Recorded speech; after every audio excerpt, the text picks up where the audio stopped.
Hello, everyone. This is Tony, co-founder and CEO of SHOPPE BLACK. And today I'm joined by Asare, the CEO and founder of Sistah Scifi, the first Black-owned bookstore focused on sci-fi and fantasy. How are you doing today? I'm good. I'm really happy to be here and talking to the SHOPPE BLACK community and talking to you. Like you're literally one of my idols. So yeah, I'm excited. Please, thank you. I appreciate that. I'm flattered. So, I mean, let's get into it. Sistah Scifi, what inspired you? Actually, how did you first get interested in sci-fi, science fiction, and why? Yeah. So I personally love like technology. I love imagining how technology can change our lives in the future, mostly particularly as Black people, people of the diaspora, how it can create new opportunities. So science fiction is a good way to imagine that. Um, so my favorite movie has always been The Matrix. I loved old school Star Trek. Um, so science fiction was a place where my imagination could just run wild and I could see that visualized. So it was always like literally like the next frontier for me. Interesting. Okay. And so the business itself, your bookstore, what inspired you to start a business around sci-fi? Yeah, I I've always had a side hustle, or I've had side hustles for like a long time now. But Sister Sci-Fi really came from like something that I was really looking for. Like I had read Lilith's Brood by Octavia Butler and I wanted to talk about it with a friend. And so I did. And then the friend mentioned all these other authors like Nadia Corafor, Tomi Adeyemi, Naila Hopkinson, which I'd read Naila Hopkinson, but for the other two, I was like, I was unaware of them. And it was a double whammy. So not only were they Black and women, um, but their names sounded West African. Both of my parents are from Ghana. And I was like, now I want to like read everything and I want to discuss all the books. And at first I started making my friends read them and they were like, we got other things to do. Um, and I was like, let me take a different approach. Let me befriend people who have already read the book. And that connected me to like book clubs and booktubers.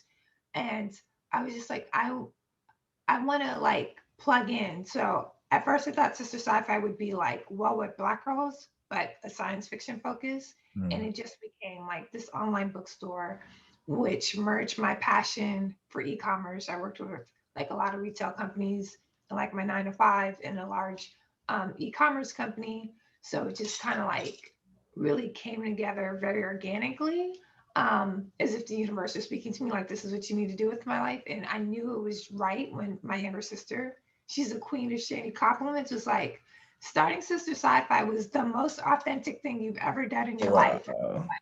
Okay, this That's when you knew. that's what I was like, this, yeah, this That's is it. So Afrofuturism. So for those who aren't familiar with the term, or those who are familiar but aren't exactly sure what it means, like what is Afrofuturism and why is it important?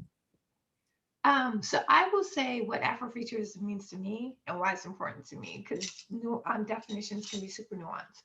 So Afrofuturism really takes Black culture and African culture and places it front and center when you're imagining the future and technology of the future. Hmm. Um, so if you think about Naila Hopkinson and Midnight Robber, where you're set in the future, you have space travel, and the technology really incorporates West African, West Indian culture. So you have the Nancy Webb and all that kind of stuff. It's a great example of Afrofuturism. When I say Afrofuturism, I also include like Black fantasy. So that's like mm, books like Kingdom of Souls, right? Where it takes West African lore and brings it in and creates a whole new fantasy world. So it talks about the Orishas and magic and so forth. So I have a very expansive definition of Afrofuturism, and I include African fantasy like that. Nadia Corfor has created her own subgenre, which is African futurism, which is less rooted in the Black experience in the US and in the UK, and centers the African experience and African culture, which she felt like was missing in Afrofuturism, which is fair. For me, why it's important is that Afrofuturism and reading it and watching it allows me to question all my limiting beliefs and run free where I'm completely empowered. So, what does it mean when I stop telling myself I can't because I'm a woman or I'm Black or I'm the child of immigrants, right? Or what does it mean when I stop telling myself that to have a comfortable life, I have to like work all day, every day for somebody who doesn't care about my values, right? What does it mean if I put those aside? What if it means if what I'm culturally excited about, like inspiring and empowering Black people, was front and foremost as I think about and imagine the future. So that's why Afrofuturism and thinking about that is really important to me, because for me, it's taking the themes and the stories and using them as building blocks to build a better future for all of us. And that's what kind of gets me out of bed in the morning. Oh, that's great. That's great. So what are some ways that you would say Afrofuturism like shows up every day that we not know that we're experiencing it or seeing it? Yeah, so like the future's coming, right? Like right now, somebody's future, right? So like um it's there, it's very prominent in music. So if you've ever listened to a Janelle Monáe song, you've probably interacted with Afrofuturism. Um, W.E. Du Bois was the author of Afrofuturism. So he wrote the short story, The Comet. A lot of people didn't know that. I didn't know that till recently. Hmm. Um, there are a lot of like mentions of it, like everybody knows Black Panther, right? A lot of TV shows have moved from comic, like started off as comic books, are now television. And that imagining of like having superpowers that came from like exposure to whatever technology or freak of nature, that those can also be considered instances of Afrofuturism.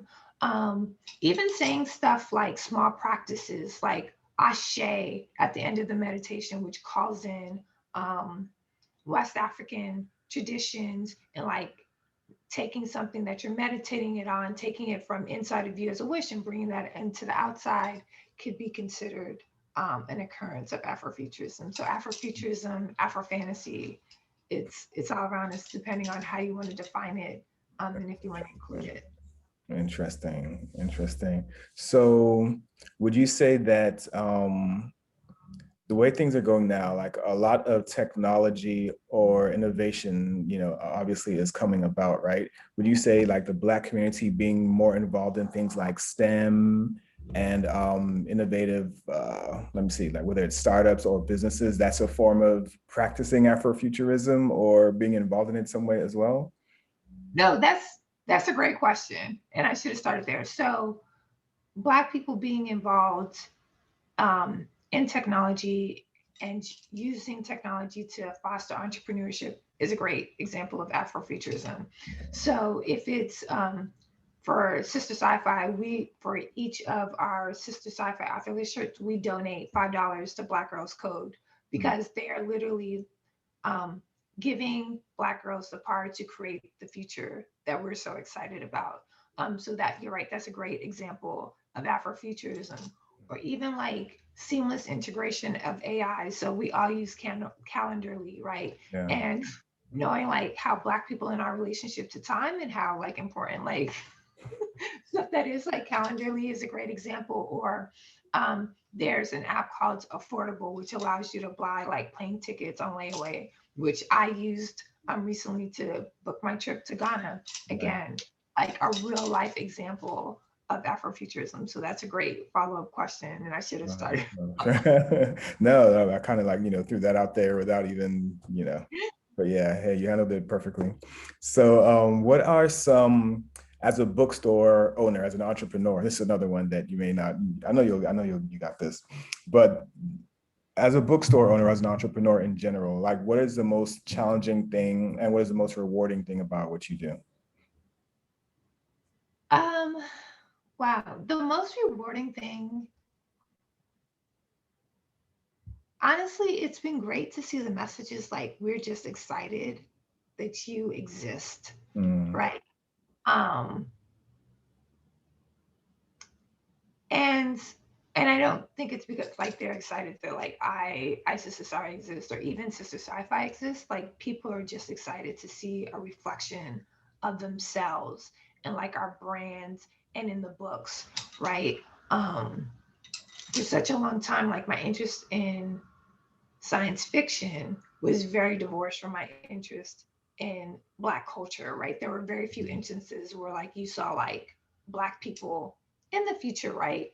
um 10 or 20 years ago, right? So to see these stories, we're not like only are Black people in the future, we're not just sidekicks, but you know, we're doctors and we're scientists, and we are saving the universe by yeah. being like math prodigies. That's an example from Benti, are like coming into our magic and our powers, like in Akata witch and Akata warrior.